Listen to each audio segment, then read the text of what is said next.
শিলিগুড়িতে তৈরি হবে এবার মহাকালের বিশাল বড় মন্দির। দার্জিলিংয়ে একথাই ঘোষণা করলেন পশ্চিমবঙ্গের মুখ্যমন্ত্রী মমতা বন্দ্যোপাধ্যায়।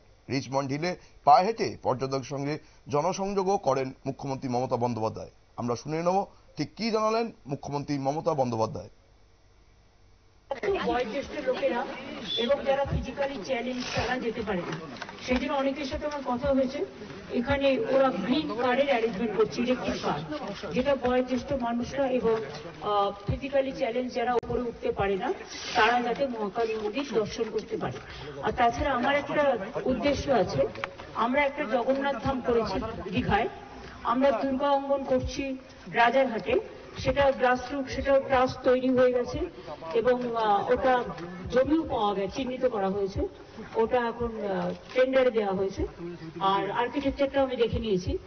আমার আরেকটা আছে যে আমি একটা জমি ডিএমকে দেখে রাখতে বলেছি শিলিগুড়ির পাশাপাশি, ভালো জমি, যেখানে কনভেনশন সেন্টার হবে, তার পাশেই আমি একটা বড় মহাকাল মন্দির করব, যেটা হচ্ছে সবচেয়ে বড় শিব করব। এটা করতে হয়তো টাইম লাগবে, আমাকে এটা ট্রাস্ট করতে হবে, তাদের দিয়ে করাতে হবে, বাট গভর্নমেন্ট আমরা ফুল কোঅপারেট করবো, জমিতে আমরা বিনা পয়সায় দেবো। এবং আমরা শুনে নিলাম পশ্চিমবঙ্গের মুখ্যমন্ত্রী মমতা বন্দ্যোপাধ্যায়ের বক্তব্য। এখনকার খবর এই পর্যন্তই। পরবর্তী সমস্ত খবরে আপডেট পেতে চোখ রাখুন নিউজ ভ্যানগার্ডের পর্দায়। নমস্কার।